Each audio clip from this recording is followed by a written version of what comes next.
Dunyo siyosatini biz bilan faol kuzatib borayotgan tomoshabinlarga assalomu alaykum. Tehrondan Vashingtongacha Tramp, Netanyahu va Eron rahbariyati tarixiy qarorlar yoqasida. Biz oson g'alaba qozonamiz. Tramp urush boshlanganidan keyin ilk marta jonli efirda nutq so'zladi. Sergey Lavrovning keskin bayonoti: AQSh va Isroil Eronda rejim almashtirish ssenariysini boshladi. Eron AQSh hududiga ham hujum qilishi mumkin. Donald Tramp muddatni qisqartirdi. Erondagi operatsiya yashirin rejadan tezkor bosqichga o'tdi. Eron qo'shnilariga emas, Amerikaga qarshi kurashmoqda. Aroqchi.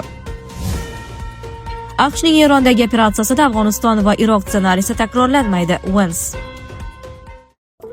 Rossiyadan O'zbekistonga pul yuborish endi yanada osonlashdi. Endilikda siz O'zbekistondagi Uzkart, Humo, Visa kartalariga yoki hatto naqd pul ko'rinishida ham tez va qulay holatda pul jo'natishingiz mumkin.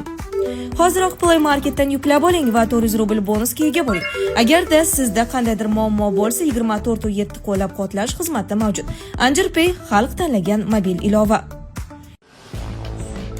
Tehrondan Vashingtongacha Tramp, Netanyahu va Eron rahbariyati tarixiy qarorlar yoqasida. Bahrayndagi AQSh harbiy havo bazasining yuragi nishonga olindi. Eron Islom inqilobi qo'riqchilari korpusi Sodiq Va'da 4 operatsiyasining 14-to'lqini doirasida Shayx Iso hududidagi bazaga 20 ta dron va 3 ta raketa yo'naltirilganini ma'lum qildi. Tehron iddaosiga ko'ra, asosiy qo'mondonlik binosi va shtab vayron qilingan. Yoqilg'i omborlarida yong'in kelib chiqqan. Agar bu ma'lumotlar tasdiqlansa, bu zarba AQShning mintaqadagi operativ boshqaruv zanjiriga to'g'ridan-to'g'ri urilgan eng og'ir zarbalardan biri bo'ladi. Washington esa ohangni pasaytirmayapti. Prezident Donald Trump Truth Social'dagi bayonotida AQSh o'q-dori zaxiralari deyarli cheksiz ekanini ta'kidlab, mamlakat uzoq vaqt muvaffaqiyatli urush olib borishga tayyorligini bildirdi. U yuqori darajadagi qurollar yetarli ekanini, qo'shimcha zaxiralar xorijda saqlanayotganini aytdi va avvalgi ma'muriyatni harbiy resurslarni nazoratsiz sarflaganlikda tanqid qildi. Bu bayonot bitta narsani anglatadi: Washington qisqa operatsiyaga emas, davomli kampaniyaga tayyor. AQSh ichida siyosiy qo'llab-quvvatlash ham kuchaymoqda. Senator Lindsey Graham Benjamin Netanyahu va Donald Trampni tarixdagi Roosevelt-Cherchill ittifoqiga qiyoslab, ularni urush davridagi strategik tandem sifatida taqdim etdi. Bu taqqoslash shunchaki ritorika emas, u Isroil va AQSh o'rtasidagi harbiy siyosiy hamkorlik maksimal darajaga chiqqanini ko'rsatadi. Netanyahu esa keskin bayonot bilan chiqib, mintaqadagi muammolarning asosiy dvigateli sifatida Eronni ko'rsatdi. Uning so'zlariga ko'ra, Yaqin Sharqdagi inqirozlarning katta qismi Tehron siyosati bilan bog'liq. Bu ayblov Isroilning zarbalarni kengaytirishiga ideologik asos yaratmoqda. Frontlarda to'qnashuv davom etmoqda. Isfahon yaqinidagi Xameyniy shar hududida Eron havo mudofaasi yana bir dronni urib tushirgani haqida xabarlar tarqaldi. Taxminlarga ko'ra, bu Isroil ishlab chiqaradigan Hermes turizmlik bo'lishi mumkin. Shu bilan birga, Iroqda AQShda ishlab chiqarilgan Lucas nomli dron qulab tushgani aytilmoqda. Uning korpusida Starlink antennasi ko'ringani haqida tasvirlar tarqaldi. Texnologik duel tobora ochiq tus olmoqda. Razvedka va zarba vositalari osmon ustida bir-birini yo'q qilmoqda. Bahraynda vaziyat ichki beqarorlikka ham o'tmoqda. Ijtimoiy tarmoqlarda tartibsizliklar aks etgan kadrlar paydo bo'ldi. Harbiy zarbalar ortidan siyosiy va ijtimoiy silkinish kuchayishi ehtimoli ortmoqda. Eng xavfli burilish esa dengiz frontida yuz bermoqda. Eron Islom inqilobi qo'riqchilari korpusi Hormuz bo'g'ozi tranzit uchun yopilganini e'lon qildi va keskin o'tishga uringan har qanday kemaga, jumladan neft tankerlari va quvurlarga zarba berishi mumkinligidan ogohlantirdi. Bu tahdid global energetika arteriyasini to'sish bilan barobar. Agar bo'g'oz haqiqatan yopilsa, dunyo neft ta'minoti va narxlari misli ko'rilmagan zarbani qabul qiladi. Vaziyat keskin. Bir tomonda ba'zilar vayron qilinayotgani haqidagi da'volar, boshqa tomonda cheksiz zaxira va katta to'lqin haqida ogohlantirilayotgan Washington. Dengiz yo'llari tahdid ostida, osmonlarda dronlar urib tushirilmoqda. Siyosiy ritorika esa urushni tarixiy darajada ko'tarmoqda. Endi savol bitta: bu qarama-qarshilik qaysi nuqtada to'xtaydi yoki u yanada kengroq global inqirozga aylanadimi? Fikringizni kommentariyada yozib qoldiring. Biz oson g'alaba qozonamiz. Tramp urush boshlanganidan keyin ilk marta jonli efirda nutq so'zladi. AQSh prezidenti Donald Tramp 2-mart kuni Vashingtondagi Oq uyda faxriy medallar bilan taqdirlash marosimida nutq so'zladi.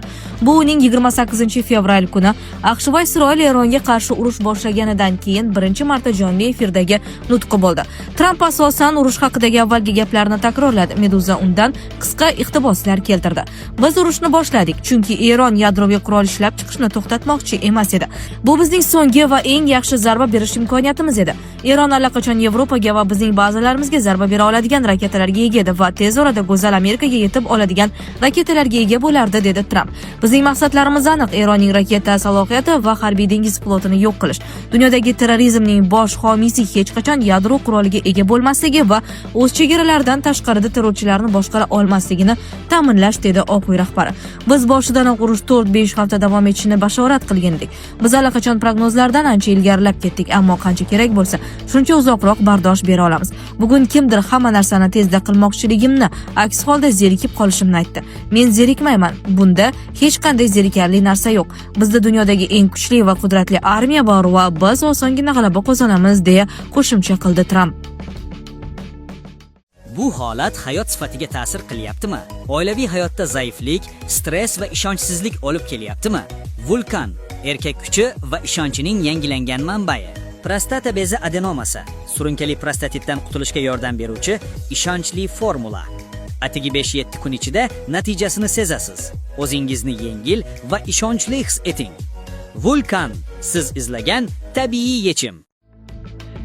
Sergey Lavrovning keskin bayonoti. AQSh va Isroil Eronda rejim almashtirish ssenariysini boshladi.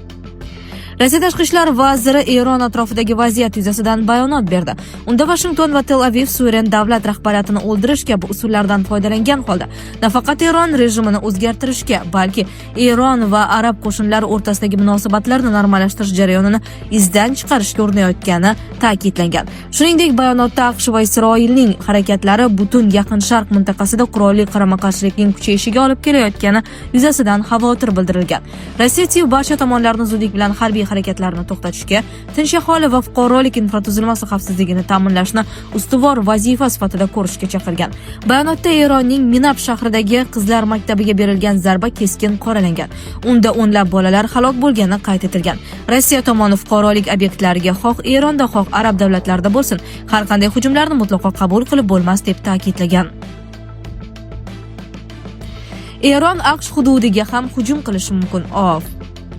AQSh razvedkasi Eron oliy rahbari Oyatulloh Ali Xamenei halok bo'lganidan so'ng Tehron tomonidan Amerikaga qarshi ehtimoliy hujumlar sodir etilishi mumkinligi haqida ogohlantirdi. Bu haqda maxfiy manbalarga tayanib Reuters xabar berdi. AQSh Ichki xavfsizlik vazirligi qoshidagi razvedka va tahlil boshqarmasiga ko'ra, Xamenei AQSh va Isroil zarbalari oqibatida o'ldirilgandan keyin Eron va uning proksi kuchlari javob tariqasida AQSh hududiga hujum uyushtirishi mumkin. Shu bilan birga razvedka ma'lumotlariga ko'ra, keng ko'lamli to'g'ridan-to'g'ri hujum ehtimoli past baholanmoqda. Ma'lumotda ta'kidlanishicha, yaqin istiqbolda asosiy xavotir oshirilishi mumkin bo'lgan kiber hujumlar, jumladan saytlarni buzish va dok hujumlar bilan bog'liq. AQSh Ichki xavfsizlik vaziri Kristen Noem agentlikka bergan izohida milliy xavfsizlikka oid har qanday ehtimoliy tahdidlarni diqqat bilan kuzatish va ularni oldini olish maqsadida federal razvedka hamda huquqni muhofaza qiluvchi idoralar bilan bevosita muvofiqlashtirish ishlarini olib borayotganini bildirgan. Donald Tramp muddatni qisqartirdi. Erondagi operatsiya yashirin rejadan tezkor bosqichga o'tdi. AQSh agar zarurat tug'ilsa Eronga quruqlikdagi qo'shinlarni yuborishi mumkin. Bu haqda prezident Tramp The New York Post gazetasiga bergan intervyusida ma'lum qildi. Menda qo'shin yuborish bo'yicha xavotir yo'q. Odatda prezidentlar quruqlikdagi qo'shinlar bo'lmaydi deyshadi. Men bunday demayman. Men ehtimol ular kerak bo'lmas yoki agar zarur bo'lsa deyman, dedi Oq uy rahbari. AQSh prezidenti Erondagi urush qancha davom etishi haqidagi prognozlarini o'zgartirdi. Avvalroq u mojaro 4 hafta davom etishi mumkinligini aytgandi, ammo NAP bilan suhbatda muddat qisqartirilishi mumkinligiga ishora qildi. Hammasi juda tez sodir bo'ladi. Biz jadvaldan ancha ilgarilab ketmoqdamiz. 49 kishi o'ldirilgan. Buning uchun kamida 4 hafta kerak bo'ladi deb o'ylagandik, ammo biz buni bir kunda amalga oshirdik, dedi Tramp. Eron qo'shnilariga emas, Amerikaga qarshi kurashmoqda. Aroqchi Eron hujumlari Yaqin Sharq davlatlariga qarshi emas, balki faqat Amerika Qo'shma Shtatlari harbiy bazalariga qaratilgan. Bu haqda Eron tashqi ishlar vaziri Aroqchi Al Jazeera nashriga bergan intervyusida ma'lum qildi. Vazir shuningdek, zarurat tug'ilsa Eron o'zini himoya qilishga tayyorligini bildirgan. Uning ta'kidlashicha, mintaqadagi AQSh harbiy bazalari Eron uchun qonuniy nishon hisoblanadi. U Isroil va AQShning hozirgi harbiy harakatlarining oqibatlarini to'liq tushunmayotganlikda ayblagan. Vazirga ko'ra, hozirgi urush mintaqaviy mojaro emas, balki Eron va AQSh o'rtasidagi qarama-qarshilik bo'lib, u butun yaqin Sharqqa ta'sir qilmoqda. AQShning Erondagi operatsiyasida Afg'oniston va Iroq ssenariysi takrorlanmaydi. Vance. Amerika Qo'shma Shtatlarining Eronga qarshi harbiy operatsiyasi Afg'oniston yoki Iroqga bostirib kirishlariga o'xshamaydi. Bu haqda AQSh vitse-prezidenti JD Vance Fox News nashriga bergan intervyusida so'z ochdi. Ma'lum qilinishicha, ushbu operatsiyani amalga oshirish uchun ko'plab variantlar mavjud. U operatsiya uzoq davom etishi mumkinligini ham istisno etmagan. Vitse-prezidentning ta'kidlashicha, Donald Tramp AQSh harbiy harakatlari bo'yicha aniq maqsadlarni belgilab bergan va mamlakatni uzoq yillar davom etadigan yakuniy natijasi noaniq bo'lgan urushga tortilishiga yo'l qo'ymaydi. Vance'ning so'zlariga ko'ra, Eron operatsiyasi Afg'oniston yoki Iroqga bostirib kirishlariga o'xshamaydi. U AQSh uzoq muddatli mojaroga kirib qolmasligini va urushning aniq yakuni bo'lishi kerakligini ta'kidlagan. Sizlarga yetkazmoqchi bo'lganlarimiz shulardan iborat edi. Dunyo yangiliklaridan uzoqlashmang.